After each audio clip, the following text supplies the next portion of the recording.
The primary religious experience is the mystical experience, a union of self and spirit. The root of the word religion is from the French word liguer, to tie back, and it refers to tying oneself back to spirit.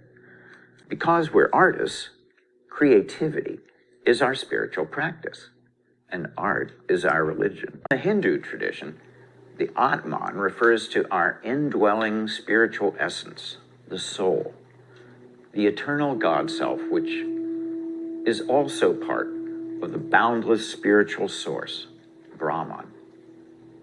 Socrates advised his students, to know thyself is the beginning of wisdom. And for this reason, the self is a core subject in all philosophical and spiritual traditions. The self is the aperture through which the world enters and exits our awareness. Psychedelic psychotherapists suggest that there are vast, unexplored, imaginal dimensions that are accessible for the betterment of well people.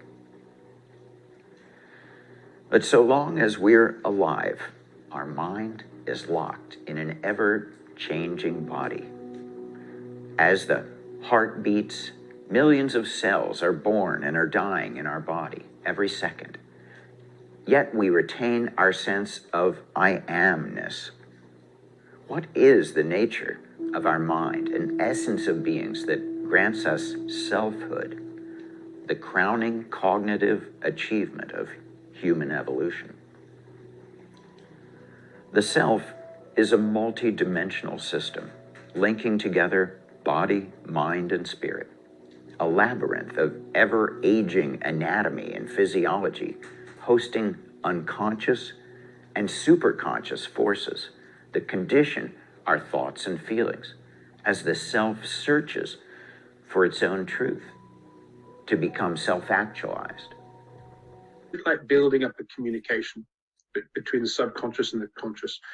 But to get that clarity of information, you need to have a way of understanding the information that's given to you back from the subconscious, from whatever is giving you the information. If you've got a scrambled mind that doesn't really have a good grasp of reality or knowledge, it's like you're going into a Morse code communication with someone who's French and doesn't know English, and you're English and don't know any French.